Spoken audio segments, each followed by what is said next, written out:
Mais de suite, on va accueillir Mathieu Roquefort pour la nef et nous parler de gros sous. Oui.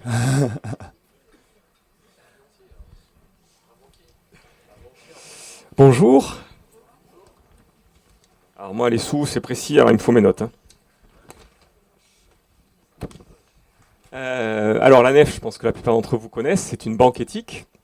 J'ai même envie de dire que c'est la seule banque éthique en France. Alors, pour vous parler concrètement de pourquoi la nef, j'ai choisi un exemple. Il y a les amis de la Terre qui font un rapport sur la contribution des banques au réchauffement climatique, et notamment sur le CO2 qui est généré par les banques. Parce que quand vous placez 1000 euros dans votre banque et que ces 1000 euros, il reste un an, la banque les prête. C'est un petit peu le principe de l'affaire. Donc elle finance des projets qui polluent inévitablement. Toute activité pollue. Et puis elle a une activité elle-même. Les gens qui travaillent dans la banque ont des bâtiments qui chauffent, qui climatisent, ils se déplacent, etc. Et donc les Amis de la Terre a évalué quel est l'impact de ces 1000 euros que vous placez dans votre banque pendant un an. Alors pour que ce soit parlant, je vais vous montrer. Hop. Alors les moins vertueux, c'est le Crédit Agricole et LCL. C'est le même groupe. Alors eux, les 1000 euros produisent environ 1 kg de CO2 en un an. C'est là, c'est ma taille. Ok ? Les suivants, c'est BNP Paribas et Société Générale, ils sont à peu près pareils. Ça m'arrive à l'épaule. Après, ça commence à être mieux. On a Crédit Mutuel, CIC, qui sont par là. BPCE, qui est un petit peu plus bas, qui m'arrive à la taille. Déjà, c'est quand même beaucoup moins pire. Après, là, on arrive vraiment dans les vertueux. Vous avez la Banque Postale, qui est par là. Et le Crédit Coop, qui est par ici. Au genou. Crédit coopératif. À mi-cuisse, le Crédit coopératif. Bon, vous l'attendez. Et la nef, c'est où ? La nef, c'est au mollet. C'est les meilleurs. C'est là. Alors, c'est pas en dessous, parce que il faut pas se leurrer. Pardon. Le but de la nef, c'est que l'argent serve à quelque chose, qui circule. Que quand vous n'avez pas besoin, quelqu'un qui monte un projet s'en serve. Et même un apiculteur qui a des ruches, il a un camion ou un 4x4 pour aller relever ses ruches, et il fait du CO2. Toute activité pollue. Je respire, je pollue. On ne milite pas non plus pour le suicide collectif. Donc oui, je crois qu'aller en dessous du mollet, c'est difficile. Je ne sais pas si quelqu'un en est capable. Donc le message, c'est vraiment... je finis quand même avec mes comparatifs, parce que pour que ça soit un petit peu plus parlant, si vous faites 1000 km avec un véhicule, parce que c'est bien de savoir quand même, si vous faites 1000 km en avion, on est au même niveau que la nef.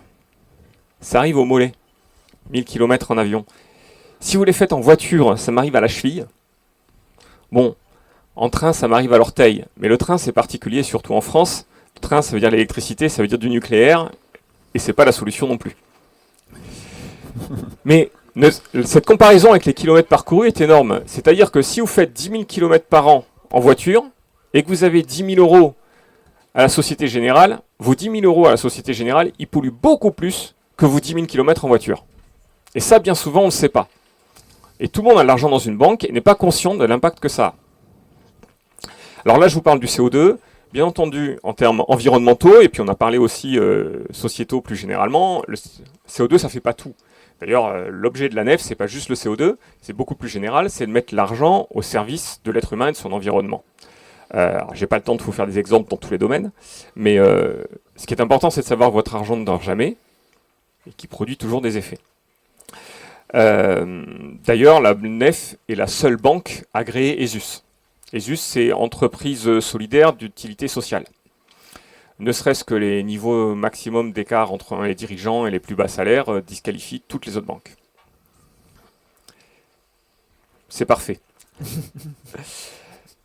Concrètement, comment je fais pour passer à la nef ? Alors, à la nef, concrètement, on peut y placer ses économies essentiellement. On peut ouvrir un livret à la nef et on peut avoir un compte à terme. Ne vous attendez pas à beaucoup d'intérêt, c'est éthique, donc on ne va pas faire votre argent en plaçant votre argent et en spéculant, donc ça rapporte moins qu'ailleurs. Il y a aussi un site de financement participatif pour remplacer les Ulule et autres KissKissBankBank, qui s'appelle Zest. Donc Zest, C'est un site de financement participatif monté par la nef qui n'accepte que des projets respectueux de l'être humain et de son environnement, comme tout ce que fait la nef.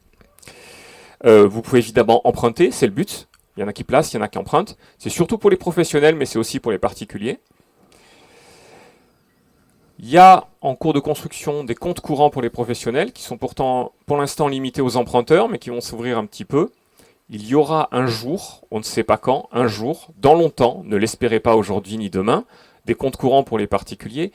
Et alors, je le dis clairement, on me le demande souvent, ne l'espérez pas demain. C'est trop compliqué, la nef n'a pas les reins pour. Par contre, n'attendez pas pour placer vos économies à la nef, si vous voulez participer à ce mouvement-là. Ça, c'est possible dès maintenant, et la nef n'a pas les moyens, aujourd'hui, n'est pas en capacité, ni humainement, ni financièrement, de mettre en place les comptes courants pour les particuliers. Donc il faut la soutenir dès maintenant, avec ce qui est possible. Et pour les plus ambitieux, il me reste 2 secondes, vous pouvez aussi devenir bénévole, et là, vous pouvez venir me voir à la fin. Merci beaucoup. Merci.